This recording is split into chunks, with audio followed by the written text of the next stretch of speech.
Oi, pessoal do PVS, tudo bem com vocês? Eu me chamo Monique Bastos, eu sou mediadora de Geografia e estou aqui para conversar um pouco com vocês sobre o tema da videoaula de hoje, que vai ser a respeito das questões ambientais, tá?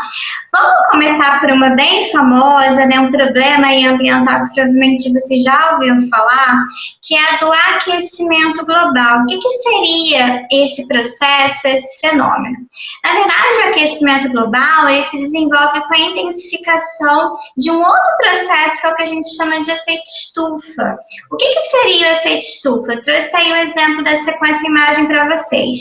A atmosfera que recobre a Terra, ela tem uma composição de gases, né? Alguns deles eu coloquei aqui para vocês como exemplo, que tem uma capacidade química de captar calor, de acumular o calor do ambiente, segurar esse calor aí por um longo período de tempo, por um tempo maior. Se não fossem esses gases, a gente teria uma oscilação de temperatura muito grande. Vocês imaginam, quando o Sol estivesse lá agindo, a gente teria uma temperatura elevada e quando ele fosse embora, se pusesse, se não fossem esses gases, a gente teria um resfriamento muito rápido da Terra.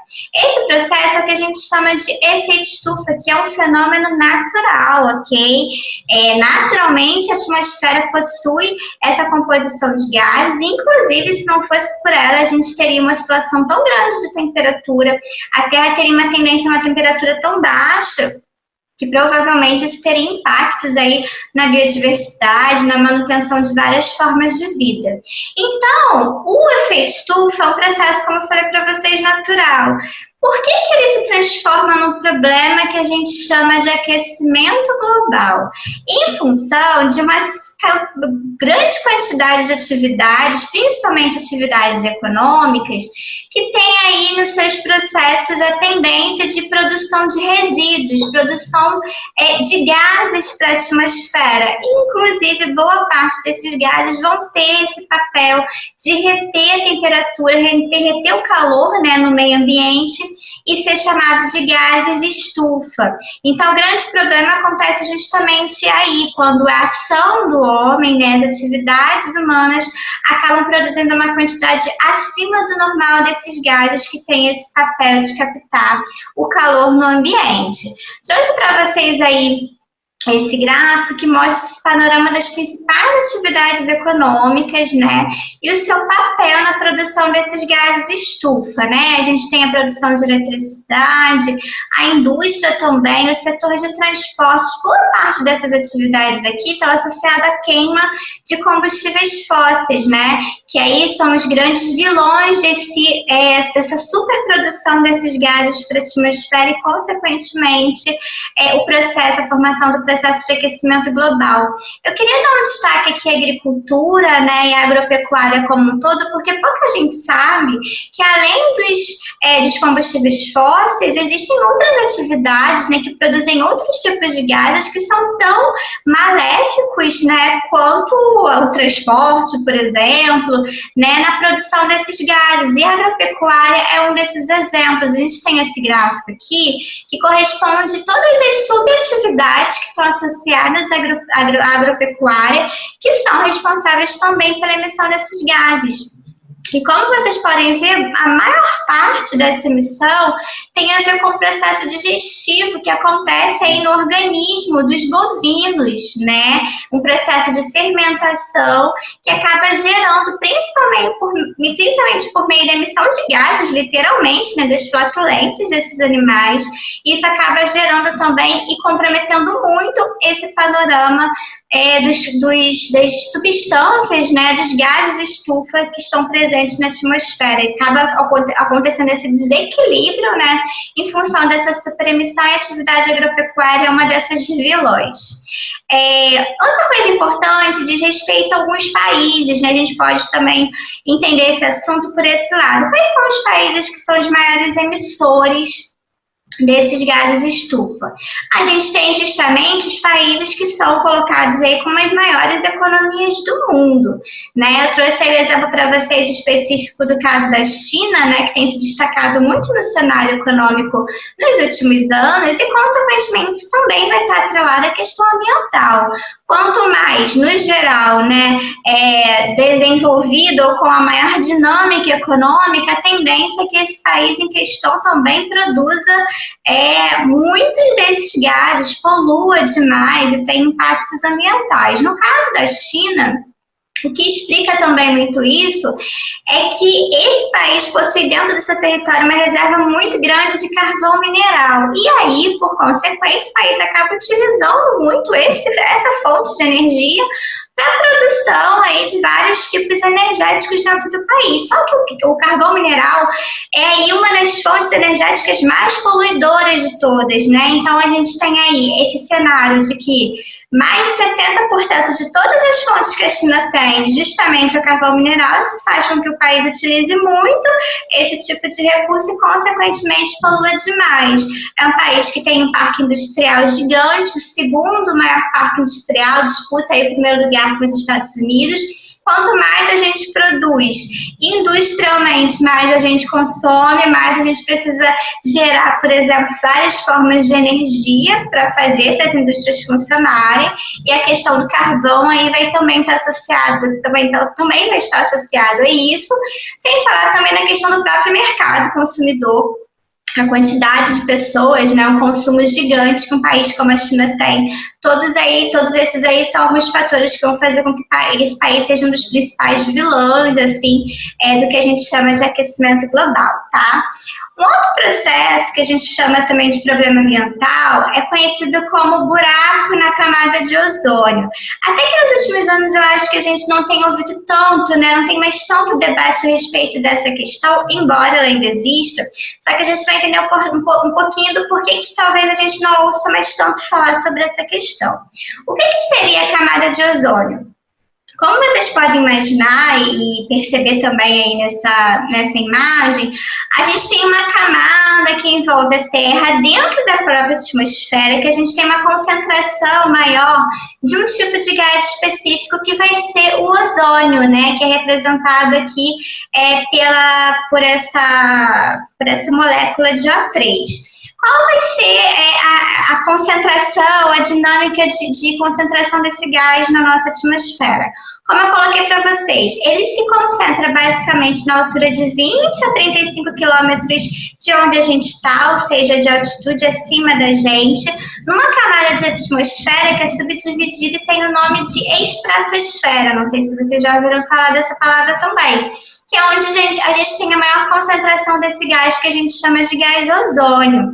E ele, como vocês podem ver nessa imagem, ele tem essa capacidade, esse poder de ajudar a diminuir o impacto dos raios solares aqui na Terra. Essa camada de ozônio forma uma espécie de camada protetora, que ajuda a amortecer um pouco o impacto. Não impacto, a chegada desses raios ela acaba sendo diminuída um pouco em função dessa camada protetora que a gente chama de camada de ozônio. O principal vilão do que a gente chama de buraco na camada de ozônio, que é quando a gente tem uma altura, né, dessa camada, que a gente não tem uma concentração tão grande assim dessa molécula, por isso que a gente chama de buraco na camada de ozônio. O principal gás que foi, né, muito responsável, continua sendo um pouco menos hoje, são os CFCs que eu coloquei aqui para vocês, né? São os clorofluorcarbonos, ou seja, são moléculas formadas por cloro, por flúor e também por carbono. Essa molécula, ela tem um papel aí, como eu coloquei para vocês, quando elas entram em contato com os raios UVs, que são emitidos aí pelo Sol, ela se desarticula, ela se quebra. E aí, dentro átomos que são liberados por essa quebra vai ser o cloro, que é justamente um dos átomos que forma aí essa molécula. O cloro tem justamente a capacidade de se atrair ao gás ozônio e também desarticular, quebrar essa molécula. Então, é isso que explica a gente ter o contato do CFC com essas moléculas de ozônio e, consequentemente, a gente ter a quebra dessas moléculas e gerando aí o que a gente chama de buraco na camada de ozônio. Onde a gente tem presente esses CFCs, esses clorofluorcarbonos? Eles estão muito presentes, gente, principalmente algumas décadas atrás, na composição de certos materiais que se utilizam e funcionam a partir de gases. Por exemplo, sprays aerossóis, motores de refrigeração em geral, como ar-condicionado, geladeira. Não sei se vocês já ouviram falar que esses motores eles funcionam tão bem graças à composição de um gás. Até mais ou menos os anos 90, a gente tinha o uso basicamente dos CFCs na composição desses gases que eram usados nesses produtos. Em 1992, com o Acordo de Montreal, que foi um acordo assinado por um número considerável de países aí do mundo, a gente teve um compromisso firmado aí por 24 países, como eu coloquei, de diminuir o uso desse gás nesses produtos que eu indiquei para vocês, né? Ou seja, substituir por um outro tipo de gás que não fosse assim tão nocivo para a atmosfera e também para a camada de ozônio. E a gente pode perceber, de acordo com essas imagens aí que a gente tem, que provavelmente por conta desse acordo a gente teve uma diminuição desse impacto, né, do que seria desse buraco. Essa porção aqui azul que vocês podem ver corresponde justamente aos espaços da estratosfera que a gente tem uma concentração reduzida de ozônio, ou seja, esse buraco na camada de ozônio. Como vocês podem perceber, se a gente compara, por exemplo, de 2014 para cá, a gente tem uma reduzida, ainda que pequena, mas a gente consegue enxergar uma diferença nesse padrão do que a gente chama desse buraco, né, na camada de ozônio, e provavelmente está associado à diminuição do uso dessas substâncias, tá? Uma coisa que é interessante, se vocês forem reparar aqui, a gente percebe que esse buraco está concentrado num lugar muito específico, que vai ser lá no Polo Sul, né, próximo do que a gente chama, na altura do que a gente chama do continente Antártido, né, da Antártida.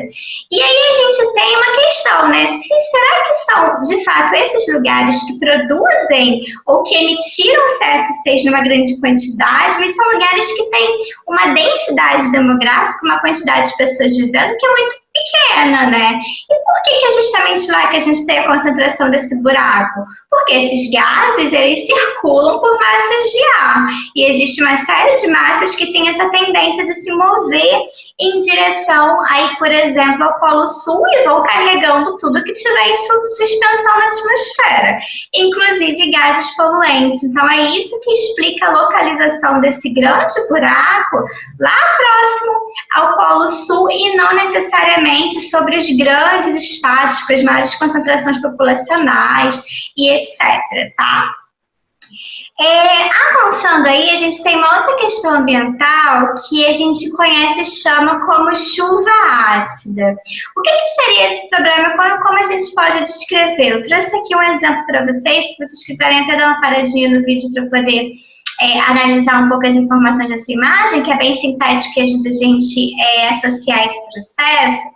A chuva ácida, ela é uma reação, né, que pode acontecer com o vapor da água que está presente na atmosfera e que pode alterar os padrões aí de acidez dessa água. Ou seja, se a gente tiver uma concentração acima da média de gases, de moléculas, substâncias que têm aí uma quantidade, um nível de acidez mais elevado, quando essas substâncias que estão presentes na atmosfera entram em contato com a água, né, com o vapor da água, elas podem acabar alterando, né, o nível de acidez da água e quando ela se precipita, quando a gente tem a formação da chuva, consequentemente pode gerar o que a gente chama de chuva ácida. Coloquei para vocês as principais substâncias que estão associadas a que são, né, os principais poluentes, são emitidos por atividades econômicas, principalmente por atividades industriais, como vocês podem ver aqui, e esses resíduos vão acabar tendo esse papel de, quando emitidos em grande quantidade, gerar esse problema ambiental. Como eu falei para vocês, a atividade industrial vai ser uma das principais responsáveis por isso. E aí a gente tem, além da chuva ácida, uma outra questão que eu falei para vocês, citei, né? Falei sobre ela agora há pouco em relação ao buraco da camada de ozônio, que vai ser a questão do deslocamento dos poluentes, né? Porque já seria um grande problema se os grandes países, ou as grandes cidades produtoras desses poluentes fossem e sofressem com as consequências dessa poluição. Só que o problema não para por aí, porque tudo que está suspenso na atmosfera, como eu indiquei antes, tem essa capacidade de se mover com as massas de ar, que elas não ficam presas, né, fixadas no mesmo ponto do espaço. O ar à nossa volta está circulando e, consequentemente, esses resíduos e essa poluição também. Então, essa é uma questão importante para a gente também refletir, que a responsabilidade ambiental, ela não é só local, ela é global, porque aquilo que a gente e as atividades econômicas estão produzindo aqui podem gerar impactos, às vezes, em outros países, em outros continentes e etc. E quais vão ser as consequências, Monique, dessa chuva ácida? Principalmente impactos sobre superfícies como um todo. Por exemplo, sobre a cobertura vegetal, sobre corpos hídricos, inclusive impactos que não vão ser só ambientais, mas podem ser históricos também. Como, por exemplo, a corrosão de monumentos históricos quando ficam submetidos muito tempo à ação dessa chuva. Eu trouxe aí algumas fotografias para vocês que representam, são fotografias reais, assim, né, de superfícies que entraram em contato, estiveram em contato por muito tempo com essa chuva. A gente tem a questão da cobertura vegetal. Essa imagem aí é da Serra do Mar, de uma serra aí que corta alguns estados do sudeste do Brasil, e essa daí especificamente se encontra ali na altura de Cubatão, que foi uma cidade que nos anos 70, nos 80, foi conhecida como a cidade mais poluída do mundo, né, por atividades de queima de combustíveis que acontecia naquela região do entorno. E a gente pode perceber essas rachaduras, né, como se fosse essas rachaduras e remoção da cobertura vegetal nessas porções da Serra do Mar, em função do contato dessas áreas, né, com a chuva ácida vinda das atividades econômicas que funcionavam ali perto. E aí, aqui a gente também tem um exemplo da ação, né, da chuva ácida, como eu falei para vocês, em relação aos monumentos históricos, né, a gente percebe que a corrosão dessas superfícies e o comprometimento que existe também em relação ao patrimônio cultural, histórico aí, quando a gente tem a associação da chuva nesses espaços que tem essa riqueza cultural também. Ilhas de calor, gente, vamos falar dessa questão ambiental. O que seria isso? Trouxe aqui um exemplo para vocês, né? Isso aqui seria um gráfico de aumento de temperatura, e como vocês podem ver nesse esquema, em determinados pontos da cidade, a gente pode ter uma tendência a aumento, né, da temperatura, e isso a gente pode chamar de ilhas de calor. Quais vão ser os locais que podem estar mais suscetíveis a esse fenômeno? Principalmente, né, áreas urbanas, sobretudo áreas urbanas centrais, ou seja, a gente não está falando sobre qualquer ponto da cidade, a gente está falando sobre aquele ponto central das cidades que, por exemplo, possui essa paisagem aqui muito marcada, né? Esses prédios elevados, uma concentração muito grande de edifícios e etc. São esses lugares que podem estar suscetíveis a esse fenômeno. Monique, necessariamente todo lugar assim vai ter a ocorrência do que a gente chama de ilha de calor? Não necessariamente, mas é um lugar que tem maior suscetibilidade em relação a outros pontos aí do espaço, tá? O que vai causar as ilhas de calor, né? Pode ser, por exemplo, em função do tipo de material que é usado nas construções desses espaços. A gente tem uma concentração muito grande de asfalto, de concreto, desses materiais que são usados nessas edificações e que tem uma capacidade de reter muito calor, né? De esquentar com muita intensidade, muita rapidez e, consequentemente, emitir esse calor para o ambiente à sua volta. Então, esse é o motivo. Outro motivo são espaços que geralmente estão associados a um nível de poluição muito grande.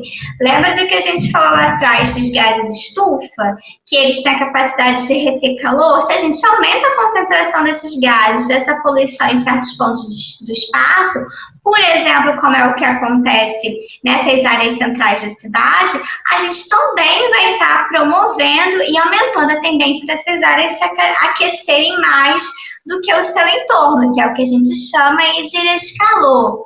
Morfologia urbana, o que seria isso? Morfologia, gente, tem a ver com forma, tá? Essa palavra tem essa essência de significado, forma. Se vocês perceberem aqui, o formato desses espaços, desses centros urbanos, grandes centros, também não favorecem a circulação de ar, porque a gente tem ruas muito estreitas, a gente tem uma verticalização, ou seja, edifícios muito altos que se concentram nesses lugares e acaba dificultando a troca aí do ar, das camadas de ar. Então, isso acaba prejudicando essa dificuldade de circulação de ar, acaba tendendo aí a agravar ainda mais esse superaquecimento que pode acontecer nesses espaços. Retração da vegetação, né, que é uma coisa que está muito associada a esses grandes centros urbanos. A gente remove a vegetação para a gente conseguir aproveitar mais economicamente aquele espaço, construir mais edifícios, por exemplo, e a vegetação está totalmente associada à questão da diminuição do impacto da poluição, da sensação térmica em função da oferta de sombras mesmo, que acaba acontecendo quando a gente tem um espaço mais arborizado. Então, é um outro motivo que a gente tem. E as consequências, né? A gente pode ter efetivamente o aumento da temperatura e, consequentemente, com temperaturas mais altas, né, esse abafamento da atmosfera também em alguns lugares. Isso em casos mais específicos pode ser que aconteça, inclusive, o aumento da possibilidade de chuva local nesses espaços, tá? Por último, gente, para a gente terminar, a gente vai falar sobre a inversão térmica. O que seria esse processo? A inversão térmica também é um processo natural, já vou adiantando isso para vocês. Ou seja, a gente tem uma série de dinâmicas que são naturais, a princípio, e acabam se transformando num problema ambiental quando a gente tem a interferência dessas atividades econômicas e humanas na situação. E o que é a inversão térmica? Num dia normal, o que a gente tem como tendência de aquecimento da atmosfera? A camada mais superficial, que é onde a gente está, tende a acumular mais calor, a se aquecer mais. Por isso que à medida que a gente vai se elevando a altitudes maiores, a gente tem uma tendência aí de que o ar vai ficando cada vez mais frio, né? E aqui a gente tem uma camada de ar que vai estar mais aquecido, que vai ser mais próximo à superfície da Terra. Isso é numa condição ideal em que a gente tem o dia e o Sol agindo e nutrindo aqui esse sistema, tá? Quando o Sol vai embora, o que acontece? A Terra passa por um processo de resfriamento, ou seja, aquele calor que ela acumulou durante o dia vai se perdendo, vai sendo dissipado para alturas mais elevadas, como vocês podem ver aqui. E o que acontece como consequência? À medida que esse ar quente vai subindo, porque a Terra está esfriando e o Sol foi embora, né, para manter esse sistema, o Sol não está mais ali para suprir essa falta. À medida que o ar quente sobe, o ar frio, que é mais pesado, ele é mais denso, mais pesado, ele ocupa esse espaço deixado pelo ar quente. E aí a gente tem essa tendência do que a gente chama de inversão térmica. Ou seja, ao invés de a gente ter o padrão de aqui a gente ter temperaturas mais elevadas em relação a camadas mais altas, a gente vai ter essa inversão, em que a superfície da Terra fica mais fria em relação à camada superior que está recebendo esse ar quente que a Terra está lançando quando o Sol vai embora, tá? Isso é inversão térmica, isso é um processo natural. Vamos entender algumas características a mais. Falei para vocês, é um processo natural, por si só a gente não classifica como uma questão ambiental. O máximo da inversão térmica, ou seja, o máximo que a Terra, na sua superfície, tem um acúmulo maior de camada fria em relação às superfícies mais elevadas, vai acontecer no ápice também das madrugadas. Imediatamente antes do Sol aparecer e voltar a normalizar o sistema, é quando a Terra mais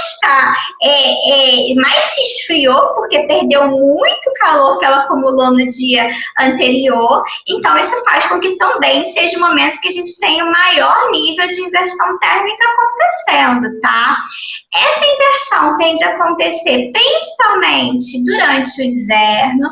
Por quais motivos, Monique? Primeiro, porque a gente tem, geralmente no inverno, uma baixa produção de nebulosidade.